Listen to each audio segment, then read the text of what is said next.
欢迎来到新兴消息频道，请订阅频道，所以大家不要错过当天最热门的新闻。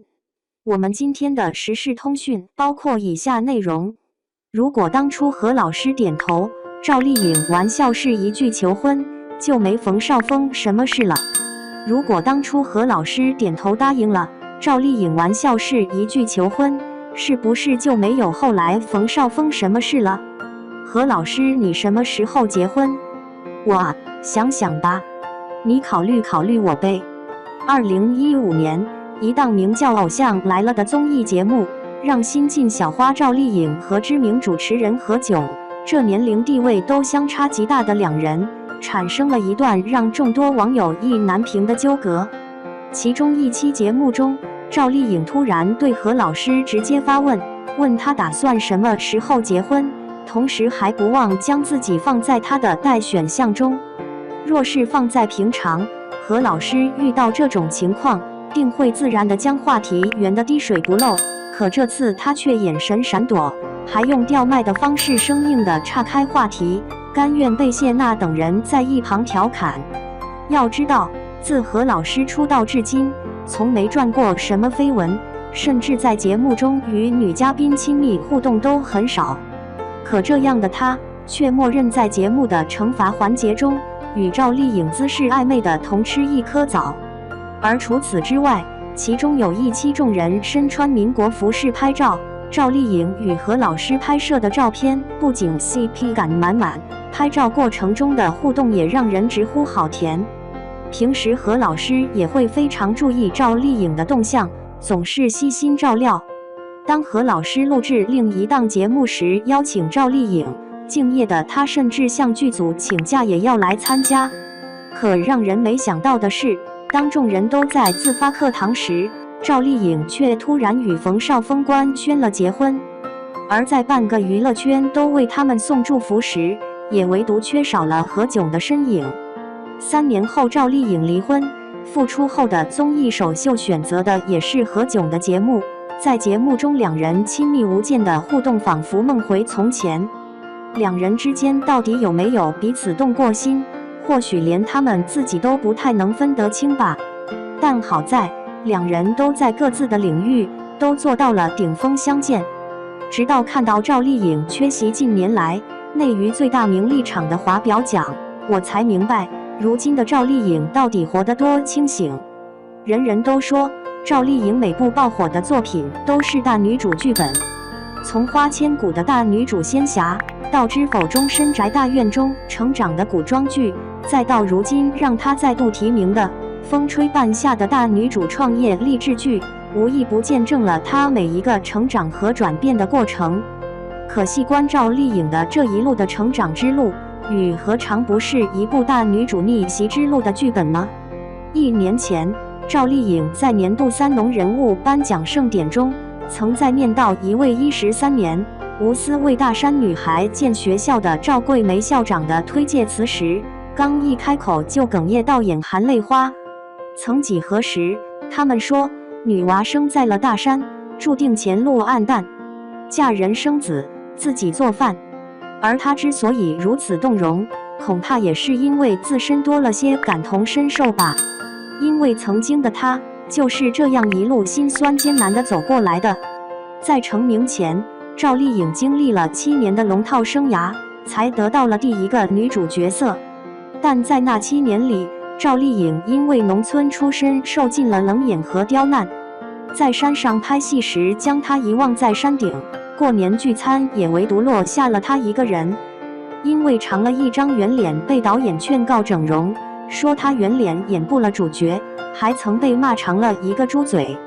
拍摄大尺度亲密戏时，也遭到导演故意不清场，当众表演了一个个淹视妹行的羞耻动作。甚至录制综艺时，不会游泳的她被推入水中，挣扎呼救却无人理会。即使在成名后，她也因为在代言广告中英文发音不准确被嘲土老帽，一个拿酒杯姿势不标准，也能看出她农村出身，没见识。好在如今她用一步步过硬的作品，让那些曾嘲笑她的人再也张不了口。赵丽颖用7年3次提名白玉兰的实力，给了85花抱团排挤的丑态一记响亮的耳光。近日，白玉兰公布了第28届白玉兰奖入围名单，其中赵丽颖的名字赫然在列，这已经是继《花千骨》和《知否》之后的第3次入围了。然而，这次让她入围的《风吹半夏》在刚刚播出时，却因为她在剧中的状态被骂上了热搜。当时都是赵丽颖脸垮油腻还显老的吐槽，但谁还记得彼时的她已经35岁了，面部出现衰老的状态不是正常吗？于是，相比较于其他同年龄女星还在顶着滤镜演少女，央视特意用5分钟的视频当众力挺赵丽颖，赞其出色的演技和角色的真实。值得一提的是，这次白玉兰的入围也让赵丽颖如今的竞争对手从红毯活动中争奇斗艳的85花们，变成了殷桃和孙俪等以实力派为代名词的正剧演员。其实，在白玉兰公布入围名单以来，网上就有很多希望赵丽颖获奖的声音，毕竟若是有这个奖项的加持，赵丽颖将会直接将地位提升一个档次。就在最近，又有吃瓜营销号爆料了赵丽颖即将进组拍摄的2部剧，一部大女主的女刑警队长，还有一部和雷佳音合作的《清明上河图密码》。而据说这部剧的制作方尤其上心，在开机前就已斥资30亿建造了一个拍摄基地。要知道，他与刘烨合作的打拐类电影《虎狼之路》才刚刚杀青。若是爆料为真，可见尽管赵丽颖还没有确认获奖，她的资源也早已不是其他同龄女星可比拟的了。毕竟有流量热度，还敬业有实力的女演员，哪个剧组不想要呢？2. 赵丽颖为何被称为行走生化武器？听完圈内导演的采访你就知晓。赵丽颖为何被称为行走的生化武器？听了圈内导演的采访，最近能查到这部作品吗？不得不说，颖宝的著作每次都是那么有影响力。虽然这部现代剧的影响力不如古装剧，但也挡不住大家的热情。大家都知道，颖宝古装剧在这几年的口碑和收视率都很高，从《花千骨》到《青云志》再到《楚乔传》，都获得了很高的收视率。因为这些古装剧，赵丽颖被称为收视女王。正因如此，大家都认为这部《你和我的倾城时光》只是一部过渡剧，只是为了缓解一些人对颖宝的渴望。真正的大戏还是《知否知否，应是绿肥红瘦》。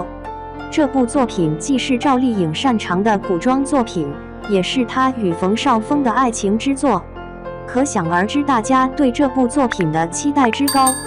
然而万万没想到，《倾城时光》这部过渡剧在这2个月的时间里，已经开始认真地出现在荧幕上了。